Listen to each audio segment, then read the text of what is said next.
I remember that night as clearly as if it happened only hours ago. We were in the kitchen, not yelling, not fighting, just sitting in that heavy silence, the kind that carries everything left unsaid. Dinner dishes were still sitting on the counter, untouched after the meal. She leaned back against the sink, arms folded, her face set in that detached look she had been wearing for months. Then she said it, calm and deliberate. "Other men want me." There was no anger in her voice, no hint of confession, just a statement meant to sting, to provoke a reaction. But I didn't give her one. I didn't ask what she meant or accuse her of anything.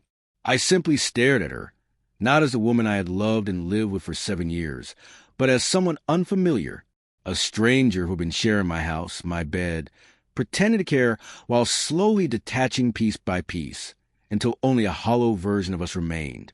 In that instant, I knew she was already gone. I didn't raise my voice. I didn't argue. I didn't throw questions at her that I already knew she wouldn't answer. Instead, I turned away, went to the bedroom, packed a small bag, grabbed my keys, and walked out. No shouting, no slammed doors, just silence. That night, I drove 3 hours north of the old cabin my uncle had left me years ago. It was falling apart, but it had power, solitude, and no cell signal. Exactly what I needed. The first night there, I sat in the quiet, really thinking for the first time in a long time. I replayed the small signs I had ignored, her late nights at work, her disinterest in my jokes, the way her phone always rested face down.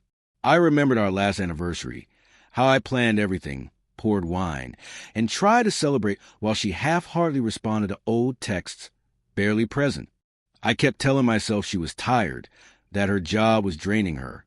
But the truth was, I was the one who was exhausted from being the only one still trying, still carrying what was left of us. Days blurred together at that cabin. I didn't call her, didn't text her. I left her to the men she hinted were waiting. By the second week, emails began arriving. Short ones at first. "Where are you? Are you okay? Can we talk?" I didn't respond. Not to punish her, but because I knew nothing I said could change what she had already chosen. By the third week, her emails grew longer. She wrote about regret, about feeling invisible, about how she just wanted to feel wanted. She said she thought I had stopped loving her, but I had loved her deeply. I had simply grown tired of proving it to someone who treated my love as if it were never enough. She pushed, tested, and baited until I stopped playing the game. A month later, I returned to the city, but not to her.